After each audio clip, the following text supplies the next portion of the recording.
많은 영혼들이 구원받기를 원하십니다. 영혼을 구원하고 교회가 부흥되는 것은 비단 목회하는 저나 우리 교회 성도들만의 소원이 아니라 하나님께서 가장 큰 관심을 갖고 계시고 하나님의 가장 큰 소원인 줄로 믿습니다. 하나님은 지금도 한 영혼이 더 구원받기를 원하고 계십니다. 그래서 예수 그리스도께서 세상에 오셔서 영혼들을 구원하기 위하여 십자가에 못 박혀 죽으셨고, 성령께서 지금 이 시간도 많은 영혼을 구원하시려고 저와 여러분들에게 성령의 능력을 주셔서 많은 영혼을 구원하기를 원하고 계십니다. 이 일들을 잘 발견하는 것이 주님의 마음을 아는 거룩한 일인 줄로 믿습니다. 한국교회 미래가 어둡다라고 많은 사람들이 전망을 하고 있습니다. 심각하게 이야기를 하는 분들도 많이 계십니다. 어떤 분들은 2050년경이 되면 한국교회 성도의 숫자가 지금의 절반 숫자가 될 거다라고 말하는 사람들도 있습니다. 그러나 하나님께서는 우리들에게 영혼 구원을 위해서 힘쓰라고 말씀하시고 천하보다 더 귀한 영혼을 구원하여 하나님의 백성을 삼는 것을 하나님은 지금도 원하고 계시는 것입니다.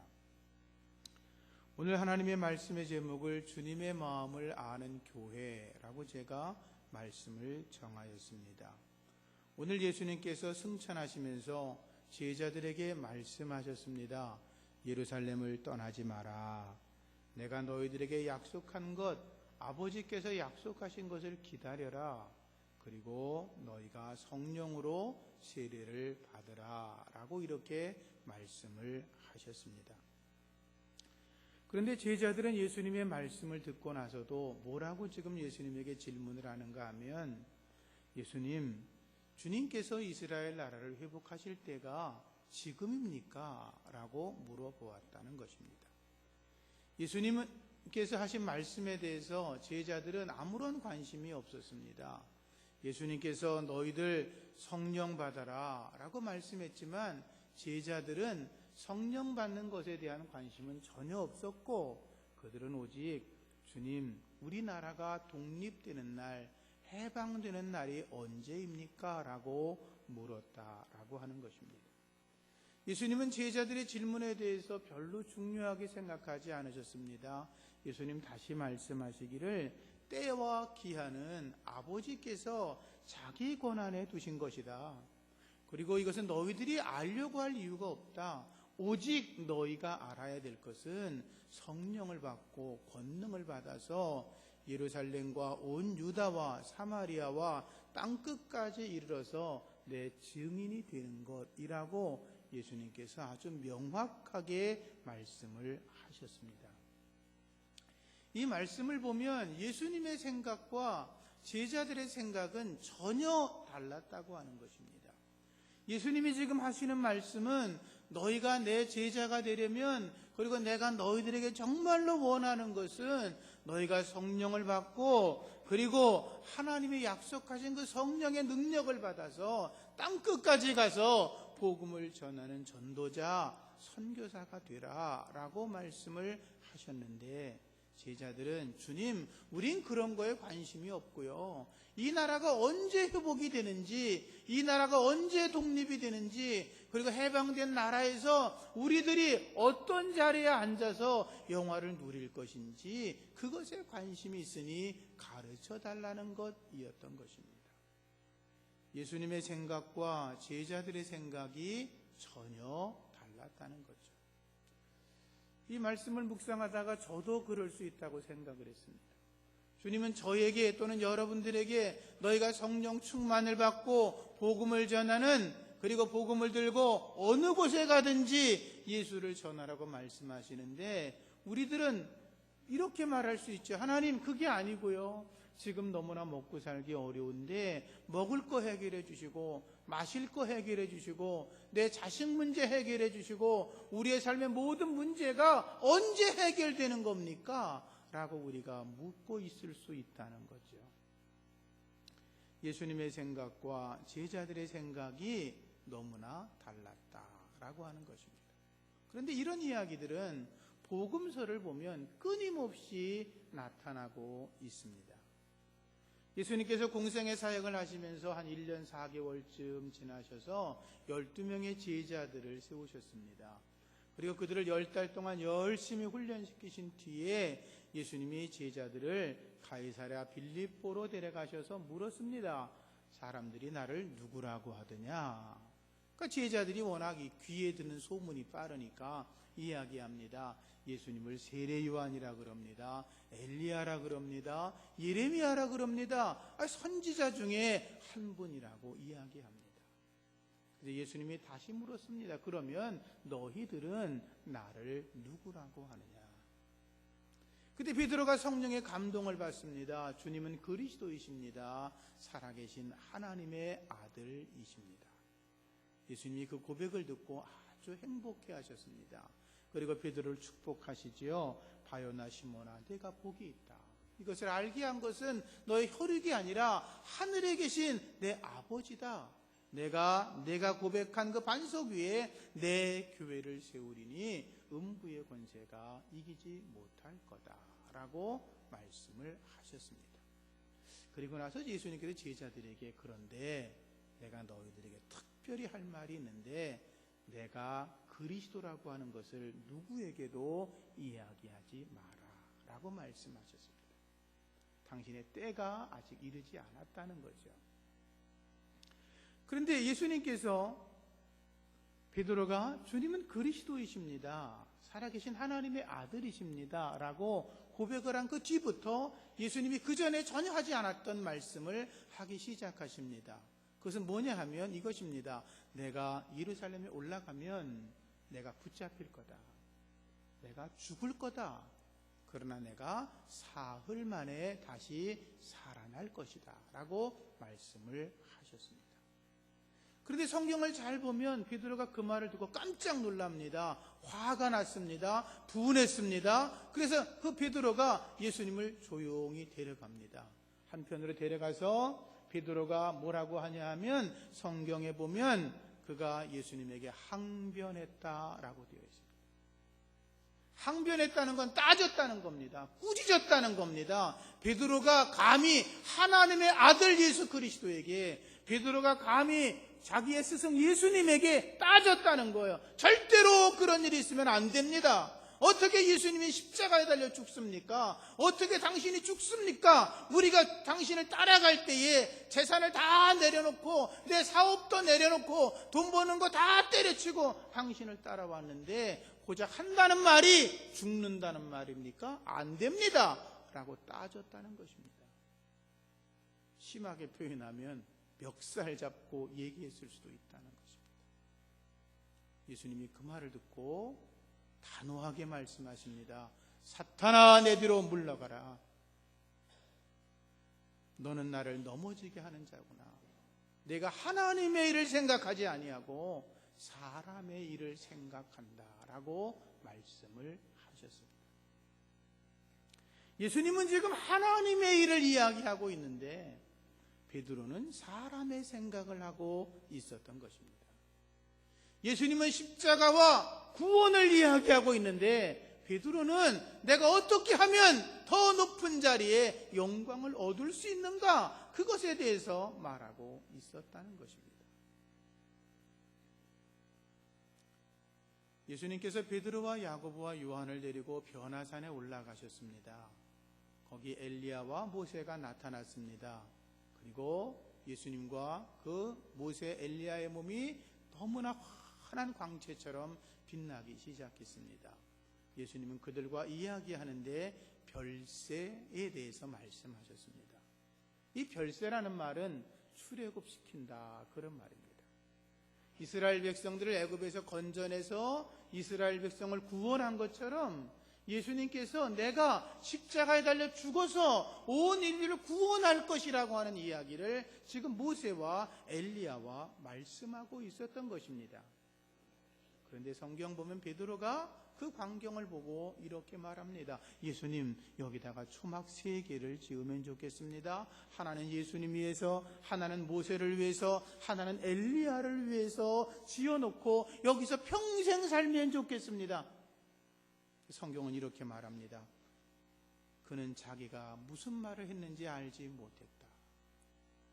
베드로는 예수님이 하시는 말에 귀를 기울인 게 아니라 영화롭게 변화되어진 그 거룩한 모습, 화려한 광채를 보고 정신을 잃고 있었던 것입니다. 그 광경이 너무나 아름다워서 예수님께서 무슨 말을 하고 있는지에 대해서는 생각조차 하지 않았다는 것입니다.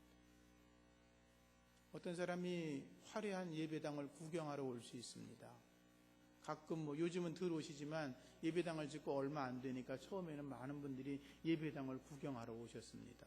예배당 구경하시면서 예배당 잘 졌네요. 성도들이 수고를 많이 했겠네요. 멋지네요. 무슨 자재로 썼나요?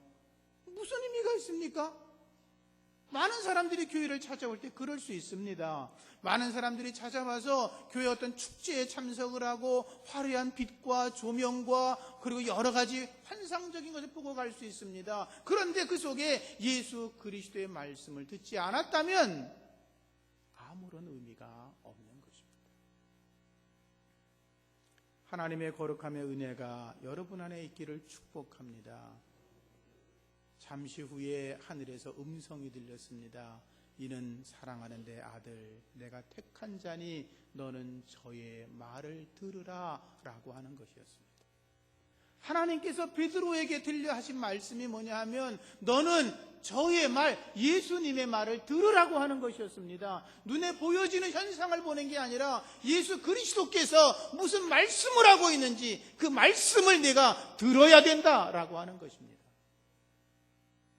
예수님은 십자가의 죽음과 구원을 이야기하고 있었는데 베드로는 자기가 누리는 일들, 초막을 지어놓고 주님을 섬기며 나름대로 영광을 얻으리를 생각하고 있었던 것입니다. 아시는 것처럼 가룟 유다가 예수님을 은30에 팔아넘겼습니다.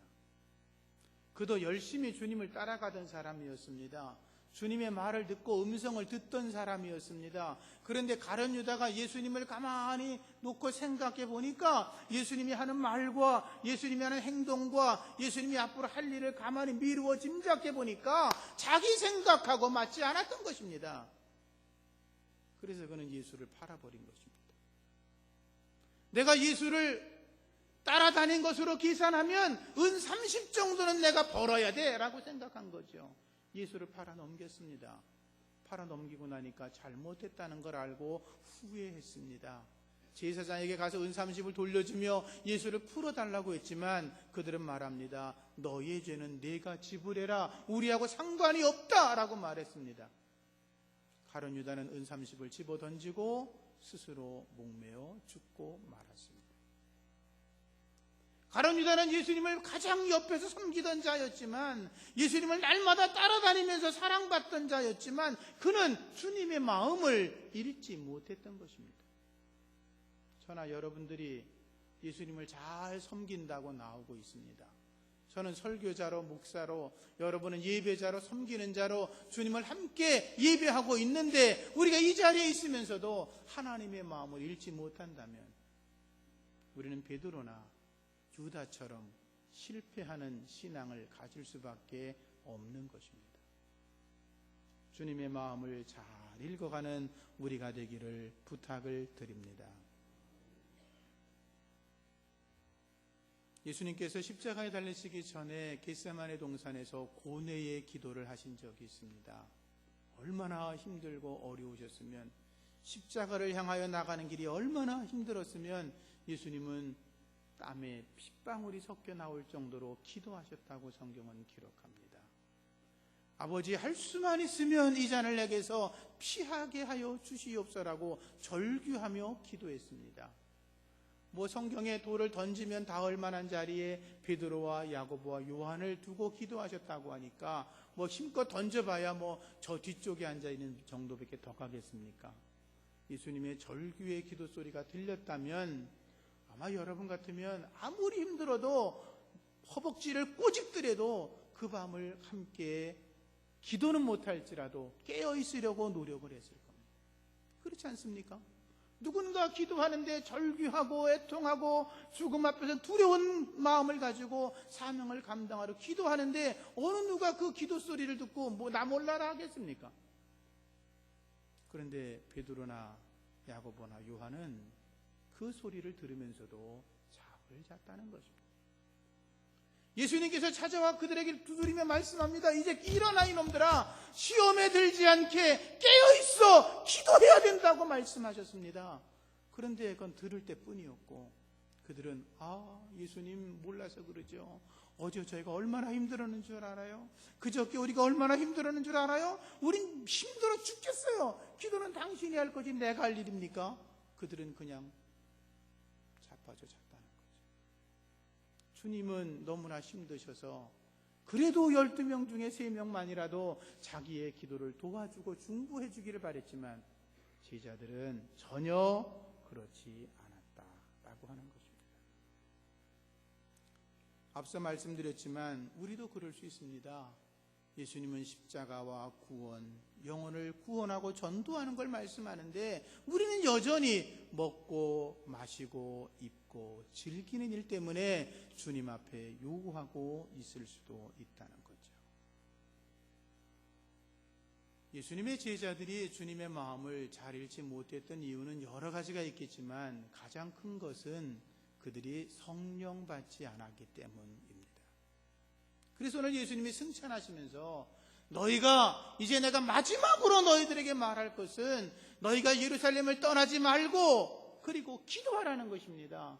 성령을 받으라는 것입니다. 너희가 성령 받아야 내 제자가 되고 너희가 성령 받아야 내가 너희들에게 하는 말을 깨닫게 되고 너희가 성령을 받아야 너희가 내가 하는 말을 알아듣고 주의 참된 제자로 설 수 있다고 주님이 말씀하고 계시는 것입니다.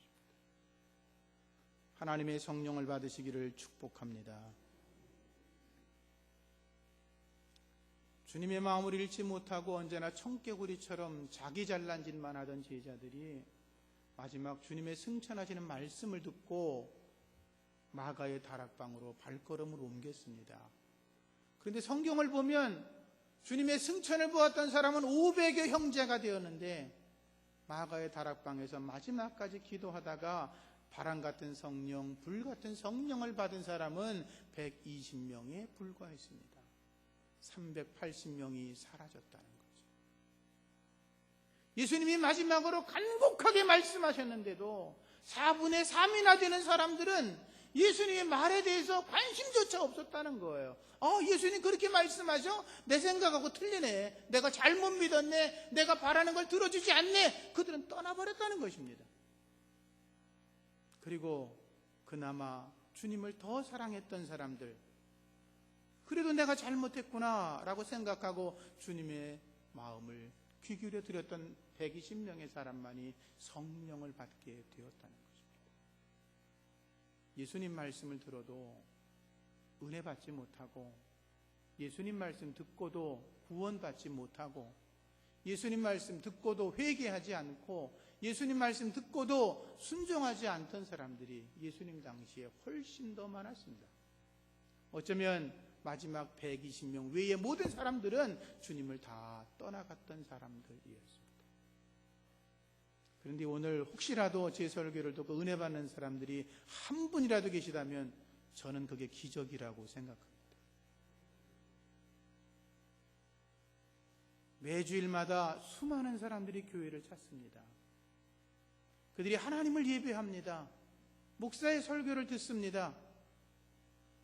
그런데 어떤 이들은 하나님의 말씀으로 알고 마음판에 새겨 실천하는 이가 있는가 하면 어떤 이들은 전혀 관심을 두지 않고 예배 시간에 참석은 하지만 주의 말씀에 귀 기울이지 않고 한쪽 귀로 들어 한쪽 귀로 흘려보내고 어떤 분은 목사의 설교를 점수 매기고 어떤 분들은 교회 나와 자기의 유희를 즐기기 위해 나오고 그러면서 하나님의 말씀에는 전혀 관심 없는 사람들이 우리들 가운데도 있을 수 있습니다. 또는 말씀을 전하는 목사들 가운데에도 하나님의 말씀이 아닌 세상의 즐거움과 세상의 거짓된 축복을 전하는 일들이 얼마든지 있을 수 있습니다. 바라기는 저와 여러분들이 주님의 생각을 잘 알고 주님의 뜻을 잘 분별하고 하나님의 뜻을 이루어가는 참된 성도가 되기를 주님의 이름으로 부탁을 드립니다. 하나님의 마음을 잘 발견하고 그분의 뜻을 따라 살아가려면 우리가 엎드려 기도하며 회개해야 합니다. 이사야 선지자가 주님의 옷자락을 보고 나서 회개합니다. 화로다 나로 망하게 되었도다. 나는 입술이 부정한 사람이다. 내가 죄인이다 라고 그는 기도했습니다. 저는 목회를 한 30년밖에 하지 않았는데요, 목회하면서 어떤 분들이 저를 찾아와서 목사님, 제가요 어제 기도하다가요 환상을 봤어요. 막 자랑을 하고 꿈을 꿨는데 너무 좋다고 이야기하고 자랑하는 건 제가 많이 들어봤어요. 그런데 환상을 보고 내가 죄인입니다라고 하는 사람은 한 사람도 못 봤어요. 그런데 이사야 선지자가 어떤 사람입니까? 그는 하나님 앞에 가장 거룩한 자라고 인정받는 사람이었어요. 그는 왕궁을 드나드는 선지자였습니다. 모든 사람들이 보기에 하나님과 가장 가까이 있는 사람이라고 생각을 했습니다. 그런데 그 이사야 선지자가 하나님의 영광을 환상으로 보고 난 다음에 화로다 내가 망하게 되었다, 내가 죄인이다라고 가슴을 치며 회개했다고. 저와 여러분들에게 필요한 것도 회개의 모습인 줄로 믿습니다. 더 낮아져야 합니다. 더 정결해져야 합니다. 우리의 마음을 더 비우고 내 욕심을 버리고 하나님의 마음을 우리 속에 채워야 될 줄로 믿습니다. 기도하실 때 성령 충만 달라고 기도해야 합니다. 하나님, 내 생각이 아니라 성령으로 충만하게 하옵소서. 성령으로 나를 다스려 주옵소서. 성령으로 충만하게 하셔서 내 속에 악한 것들을 없애시고 바람 같은 성령으로, 불 같은 성령으로 사단의 세력들을 몰아내시고 주의 영으로 충만케 해달라고 기도해야 합니다. 성령의 권능받아 방언하고 예언하고 병든 자를 고치고 귀신을 쫓아내고 기사와 이적을 행하는 능력 있는 성도가 되어야 합니다. 그 능력으로 복음을 전하는 하나님의 사람들 되시기를 축복합니다. 그리고 하나님, 제가 부족하지만 죄인이지만 나를 사용하여 주시옵소서라고 기도해야 합니다. 하나님, 저는 아무것도 아닙니다. 주님이 없으면 나는 아무것도 아니죠. 그렇죠? 주님이 없으면 제가 어떤 존재겠습니까? 아무것도 아닙니다. 하나님, 제가 주 앞에 가진 것도 없고 배운 것도 부족하고 아무런 능력도 없지만 하나님이 원하시면 내게 성령을 부으셔서 주님의 도구로 사용하여 주시옵소서. 하나님, 제가 큰 일은 하지 못할지라도 하나님이 원하시는 지극히 작은 일이라도 제가 감당할 수 있도록 믿음을 더해달라고 기도해야 될 줄로 믿습니다. 하나님은 그들을 통해서 교회를 회복시키시고 한국교회를 살리시고 부흥케 하실 줄로 믿습니다. 그 주인공이 여러분이기를 축복합니다. 한 5, 6년 전에 신길 성결교회에서 지금도 하고 있는 행사, 전도 프로그램이지만 해피데이 전도하는 것이 있었습니다. 그때 그 교회는 규모가 크니까 1만 명 출석을 위해서 끊임없이 전도를 했고, 그 당시에 한 주에 적게는 300명, 많게는 500명이 등록하는 아주 놀라운 은혜가 그 교회 안에 임해 있었습니다. 그때 그 교회에서 일어났던 일들이 이렇게 기록으로 나와 있는 신문기사가 된 걸 제가 읽었었는데, 그 교회가 그런 일들을 통해서 하루 한 주에 500명이 전도된다 그러면 굉장한 거 아닙니까?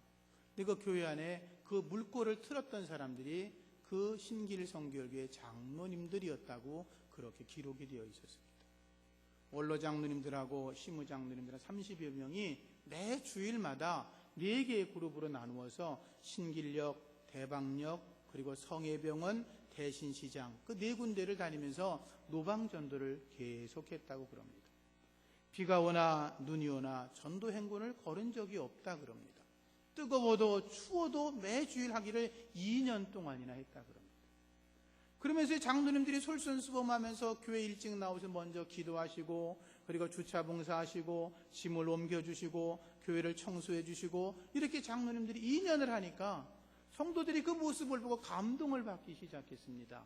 그래서 모든 성도들도 장로님들이 하는 모습에 동참하기 시작했는데, 김삼룡 장로라는 분이 그 당시 뭐라고 말씀을 하셨냐면, 우리 부족한 장로들이 앞에서 이렇게 솔선수범하려고 노력을 하니 많은 사람들이 이 전도운동이 확장되기 시작했고 전도 열매가 일어나기 시작했다고 그렇게 고백을 하면서 저같이 부족한 사람도 37명이나 전도했다고 간증을 했습니다.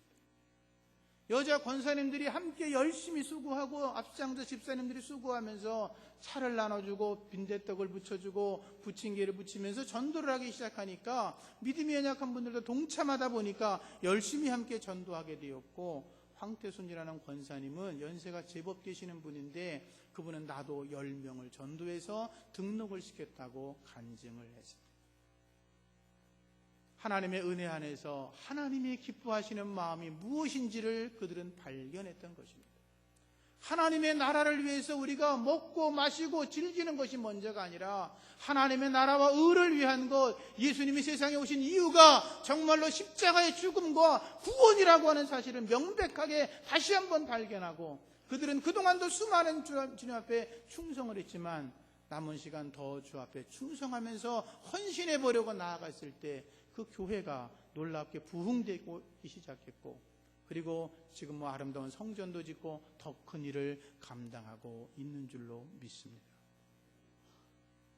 우리도 주님의 성령의 은혜를 받고 주님의 마음을 읽어 주님이 원하시는 일들을 스스로 이루어 나가는 우리 모두가 되기를 주님의 이름으로 부탁을 드립니다. 부산 수영록 교회가 있죠. 거기 정필도 목사님이라는 아주 훌륭하신 목사님이 목회를 하시는데, 정필도 목사님이 이런 말씀을 했습니다. 전도하다가 문제가 해결된다라고 말씀을 하셨습니다. 전도하다 보면 세상의 문제, 개인의 문제, 가정의 문제, 집안의 모든 문제들이 해결된다는 거죠. 전도하면.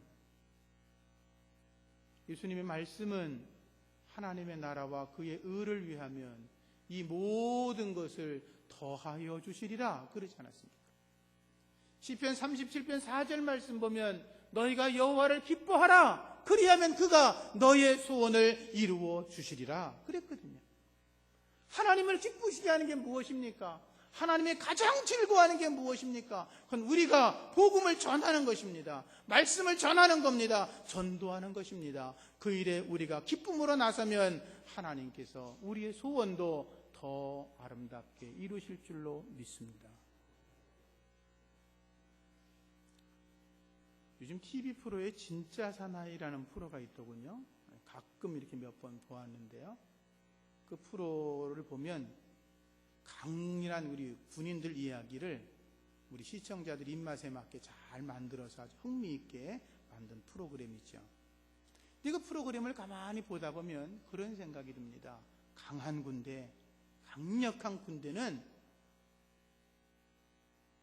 총소리, 그리고 함성소리, 군가소리가 크게 나옵니다. 가만히 내 업 안에서 누워 자는 게 아니라 강한 군대는 강한 훈련이 있고, 그리고 늘 사격 연습하고, 그리고 적군과 싸워 이길 만한 강인한 체력을 만들어내는 그런 군대가 강한 군대인 것입니다. 교회도 마찬가지입니다. 건강한 교회, 강한 교회, 부흥하는 교회는 하나님의 말씀이 말씀대로 담대하게 선포되고, 그리고 하나님의 거룩한 백성들이 새벽부터 주 앞에 기도에 힘을 다하고 때를 얻든지 못 얻든지 복음을 전하는 교회가 강한 교회, 건강한 교회인 줄로 믿습니다. 주님의 마음을 잘 아는 저와 여러분들이 되셔서 이 마지막 때 하나님이 우리에게 주신 이 새샘교회 공동체를 더 아름답게 만들어가고 더 부흥시켜 나가고 하나님이 기뻐하는 교회 공동체로 만들어가는 우리 모두가 되기를 주님의 이름으로 축복합니다. 기도하겠습니다. 하나님 아버지 감사합니다. 죄 많은 저희들 주님께서 우리의 죄를 용서하여 주시고 버러지 같은 저희들을 주의 백성 삼아주심을 감사드리며 저희가 우리의 생각에 빠져 하나님의 생각과 주님의 마음을 잃어버리는 자가 아니라 주님의 마음을 잘 분별하게 하시고 주님의 마음을 잘 깨달아 건강한 성도, 건강한 교회를 만들어가는 저희들 되게 하여 주시옵소서. 교회 앞날이 어둡다고 많은 사람들이 이야기하지만 주님이 사랑하는 이 새샘교회 공동체는 하나님이 기뻐하시는 교회로 더욱더 힘을 내어 자라날 수 있도록 주께서 함께하여 주시옵소서. 예수님의 이름으로 기도합니다. 아멘. 찬송